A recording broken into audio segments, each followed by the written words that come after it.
do Pai, do Filho e do Espírito Santo. Amém. A graça de nosso Senhor Jesus Cristo, o amor do Pai e a comunhão com o Espírito Santo estejam com todos vocês. Bendito seja Deus que nos reuniu no amor de Cristo. Bom dia, meu irmão, bom dia, minha irmã.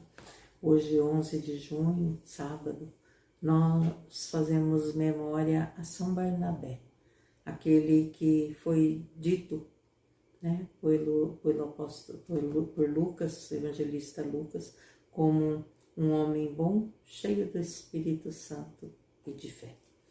E que o evangelho que nós vamos refletir está em Mateus, no capítulo 10, do versículo 7 ao 13. O Senhor esteja convosco, Ele está no meio de nós.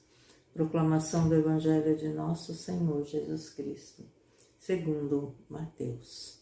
Glória a vós, Senhor. Naquele tempo disse Jesus aos seus discípulos: em vosso caminho anunciai. O reino de Deus está próximo.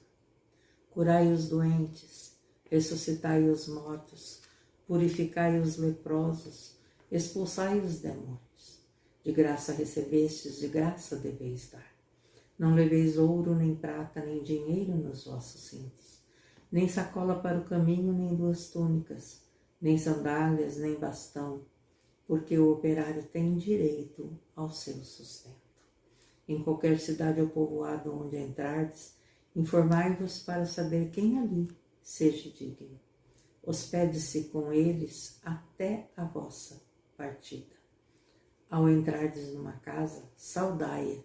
Se a casa for digna, desça sobre ela a vossa paz. Se não for digna, volte para vós a vossa paz. Palavra da salvação, glória a vós, Senhor. Queridos irmãos, queridas irmãs, hoje na igreja, celebrando a memória de São Barnabé, vamos conhecer um pouquinho quem é Barnabé.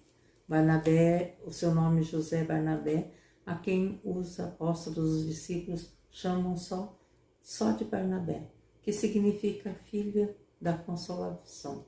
Barnabé era levita, originário de Chipre, né, da região de Chipre. Ele era muito querido na sua comunidade de origem judaica. Ele foi um daqueles que impulsionou a igreja da Antioquia. Foi ele quem introduziu Paulo na comunidade judaica cristã. E é ele também quem vai acompanhar Paulo na sua primeira viagem apostólica. Mas pela forte personalidade de Paulo, Barnabé decide continuar sozinho a sua missão apostólica. Um homem, como Lucas descreve, um homem bom, cheio do Espírito Santo e de fé. E como que esse homem chega a ser chamado de apóstolo? Após a morte de Judas, é feita a eleição para voltar a ser os 12 apóstolos chamados primeiramente por Jesus. A eleição ocorre e é Matias o escolhido. Mas Barnabé, alcançado pelo anúncio do Evangelho, pela comunhão, pela vivência com os apóstolos, ele tem um campo que vende e coloca esse campo a serviço dos discípulos e dos apóstolos e passa a viver com os discípulos, com os apóstolos, né, a sua missão. Depois entra Paulo, então. 14 são os homens chamados como apóstolos. Os 12 chamados, primeiramente, depois Matias, que ocupa o lugar de Judas, Barnabé e Paulo, que entram depois. Então, são esses homens que são chamados à vida missionária e são denominados de apóstolos. Com certeza, esses homens viveram a experiência deste evangelho. Eles receberam o mandato de Jesus e o colocaram em prática. Quando Jesus disse em vosso caminho, fazei algumas coisas, anunciai o reino, curai os doentes, expulsai os demônios, dai vida nova às pessoas que se acham abatidas, enfraquecidas, mortas na fé, porque o ressuscitar aqui muitas vezes é muito mais do que trazer à vida um corpo, mas ressuscitar, trazer vida nova àqueles homens e mulheres que esses missionários, esses apóstolos encontram no seu caminho. E aquilo que Jesus disse para eles, aquilo que de graça recebesse, de graça deveis dar. Toda essa missão descrita aqui, toda essa atividade descrita para os apóstolos, é um chamado para cada um de nós. A nossa igreja é uma igreja missionária. E na nossa missão nós temos o dever de anunciar esse reino que está próximo. Está próximo daquele que não conhece a palavra de Deus.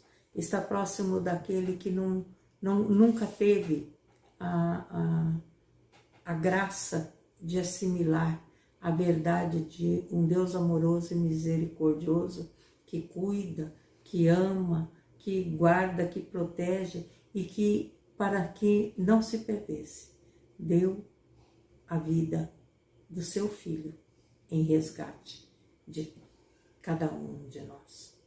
Nós precisamos levar, quando Jesus disse, em vosso caminho. Qual caminho? O caminho do dia a dia.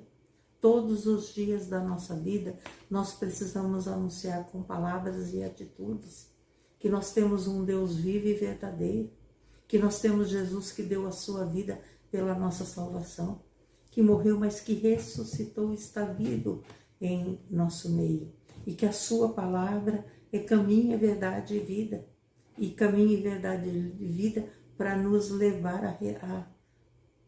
a casa do Pai, a salvação eterna, a glória da presença de Deus. Por isso, meu irmão, minha irmã, no nosso caminho, nós que somos batizados, temos a missão de missionários. Nós precisamos ter tanto amor e ardor pela palavra de Deus, que aqueles que nos escutam, ou aqueles que veem as nossas atitudes, sintam-se entusiasmados por esse Deus vivo e verdadeiro que está em nosso meio, e que eles também queiram participar desse reino, que eles se sintam acolhidos por esse reino que está no meio deles, que eles se sintam amados, que eles se sintam cuidados pela palavra de Deus, pela graça daqueles que a levam. Por isso nós precisamos sempre sermos portadores desse anúncio do reino. Nós precisamos ser portadores também. Olha o que Jesus diz no finalzinho. Ao entrardes numa casa, saudai, se for digna, desça sobre ela a vossa paz. Meu irmão, minha irmã, nós precisamos fazer da nossa vida e das nossas casas um recanto de paz e de dignidade. E aqueles que ainda não são, nós precisamos ir lá anunciar para que elas passem a ser lugares de paz, de amor, de conversão, de vida nova em Cristo. Todos aqueles que se encontraram com Jesus tiveram sua vida transformada. Assim como Barnabé, como Paulo, como todos os apóstolos e discípulos. E que eu e você, ouvindo a palavra de Deus, no nosso caminhar, possamos fazer com que ela resplandeça em nossa vida. E também que sejamos dignos de ser chamados homens e mulheres bons, de fé e cheios do Espírito Santo. Louvado seja nosso Senhor Jesus Cristo, que para sempre seja louvado. Nos abençoe Deus Todo-Poderoso, Pai, Filho, Espírito Santo.